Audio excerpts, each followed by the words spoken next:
Kung akala natin pareho lang ito ng mga nagdaang crypto winter, baka kailangan nating i-update yung lens natin. Kasi ang tanong ngayon, hindi lang bakit bumabagsak si Bitcoin, kundi sino ang nagbebenta at bakit iba ang galaw ngayon kumpara dati. At kung interesado kayo sa ganitong mga content, token reviews, crypto news, anything related to crypto, make sure to subscribe and hit the notification bell. Simulan natin sa pinaka-obvious na nangyari. Since October, umabot si Bitcoin sa peak na higit sa 120,000. Tapos unti-unti siyang nag-slide at nitong mga nakaraang linggo, mas naging sharp yung drop. At on the month, mahigit 25% ang binaba. Para sa iba, normal lang yan, 4-year cycle. Para naman sa iba, may mas malaking kwento. Baka ito na yung epekto ng institutional adoption. At kung institution na ang mas malaki ang influence, iba rin yung risk behavior nila kumpara sa retail. Ito yung reason kung bakit maraming observers ngayon ang nagre-reevaluate. Is this crypto winter different? Kasi historically, kapag bear market, madalas ang narrative ay capitulation ng retail, minor pressure, or macro panic. Pero ngayon, may angle na mas malakas. Institutions entered, and when institutions get nervous, hindi sila nagdadalawang isip mag-de-risk. Hindi sila katulad ng retail na nag-hold dahil to the moon. Ang institution may mandates, risk limits, portfolio constraints, at kapag nagbago ang risk environment, kailangan na lang i-adjust agad. May isang major view na lumabas, yung slide ni Bitcoin pwedeng iugnay sa classic 4-year cycles na matagal nang sinusundan ng market. Ganito yung framing na binabanggit ni Bitwise at ng CIO nilang si Matt Hougan,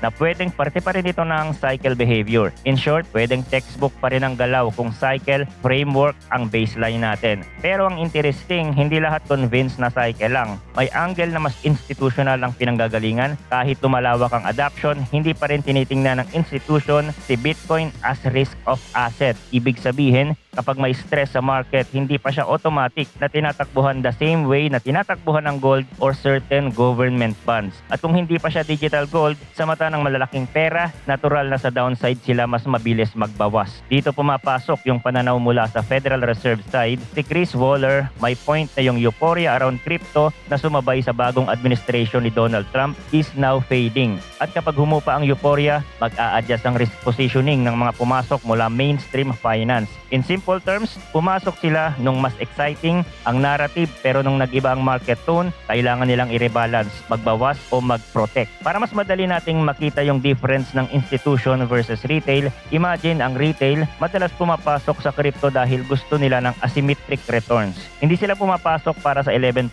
annualized, pumapasok sila dahil gusto nila ng 8 to 1, 10 to 1, 30 to 1. Yan yung psychology na high risk, high reward. Pero ang institutions, iba. They can allocate, yes, pero mas conservative ang risk tolerance. Kapag hindi malinaw ang regulation, kapag may uncertainty sa market structure, or kapag nagiging correlated si Bitcoin sa risk assets like growth stocks, mas mabilis silang umiwas. Kaya may mga observers na nagsasabing yung recent Bitcoin action mas mukhang behavior ng high enterprise value software stocks kesa hard money asset like gold. Yung point na to, pinapalakas ng report framing ni Grayscale, short-term price movement hindi tightly correlated sa gold or other precious metals at mas nagre-reflect ng risk on risk of behavior na typical sa tech-heavy exposure. At kapag ganyan ang lens, maiintindihan natin kung bakit kapag nagiging shaky ang market, Bitcoin gets sold like a risk asset, not bought like a safe haven. May mga mas harsh na takes din. Si Bloomberg Commodity Strategist Mike McGlone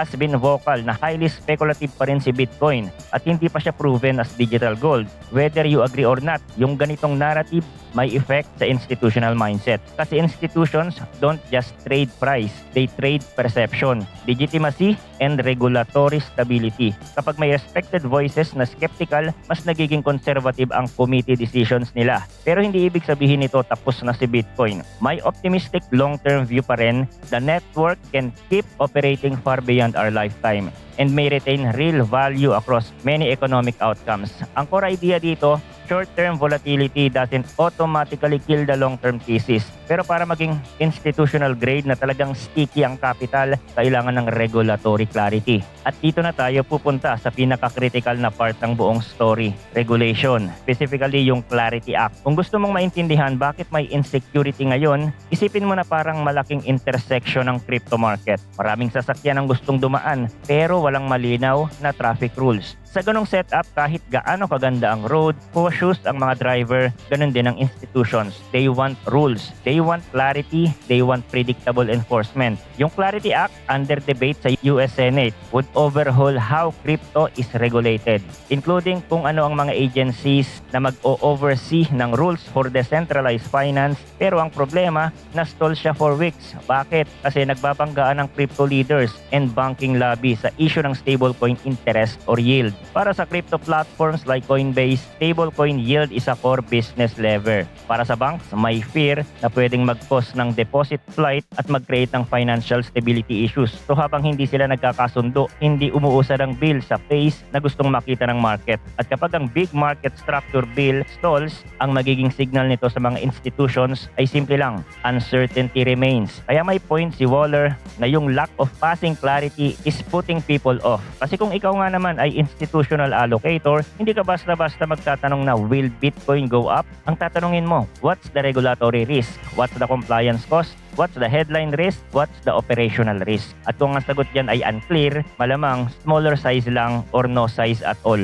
On the other hand, meron ding view na kung maipasa ang clarity, pwedeng bumalik ang spirit sa crypto market. Kasi parehong parties, Democrats and Republicans, may incentive to push something forward. At meron ding context na yung Genius Act ay maipapasa in July 2026 na magpapakita ng possible progress kahit mabagal. Ang bigger point, regulatory clarity is a structural trend bigger than one piece of legislation. Pero ang market laging nagre-react sa milestone. Kapag walang milestone, humihina ang confidence. At may implication pa ito beyond price. More favorable regulations can unlock more real-world use case. Stablecoins, tokenized assets, and other applications of public blockchain tech. Kapag dumami ang legit use case, mas may dahilan ng institutions to commit. And kapag institution commit with confidence, mas nag-iiba ang liquidity profile ng market. Yun yung institutional maturity thesis. Less hype-driven, more infrastructure-driven, more compliant, more durable. Kaya ngayon, may ongoing high-level talks to clear roadblocks. Meeting sa White House involving executives from crypto and banking industries. And from the crypto side, may messaging na compromise is in the air. Like the statement from Ripple Legal Chief Stuart Alderoty na may bipartisan momentum pa rin behind sensible market structure legislation. In simple terms, may negotiation, may friction, pero hindi dead ang process. Ngayon, habang nag-aantay ang market sa regulation, natural na lumalabas ang debate. Gaano kalalim ang bear market? May research note angle from Kaiko Research suggesting 60,000 could be a halfway point. Ang logic, on-chain metrics, and comparative token performance show the market approaching critical technical support level na nagdedetermina kung ang Fourier cycle framework remains intact. Ibig sabihin may decision level na kapag nabasag, pwedeng mag-shift ang regime. At nandito din yung extreme bearish take from McGlone. 60,000 is just a speed bump on the way to 10,000 with reasons like demand shifting towards stable coins and political dynamics. Whether realistic or not, importante ito dahil pinapakita niya kung gaano ka-split ang narrative. At kapag split ang narrative, volatility is almost guarantee. Kasi buyers and sellers parehong may conviction yan. At ang take ko naman, masyado nang mababa yung 10,000. At sa tingin ko, hindi ito aabot sa area na yan. Marami ng mga extreme prediction na ganyan before na hindi naman nangyari at naging katawa-tawa lang. Remember 2022 bear market, aabot daw ng 3K. Maraming naniwala dun, yung mga kampon ni Kapo na todo shorts in 16,000. Hindi pa daw tapos ang pagbagsak, umangat sa 25,000, short pa din sila. Bearish pa din hanggang umabot na ng 100,000. Although sa short term, bearish pa din tayo kay BTC, pero in the long term, bullish tayo dito.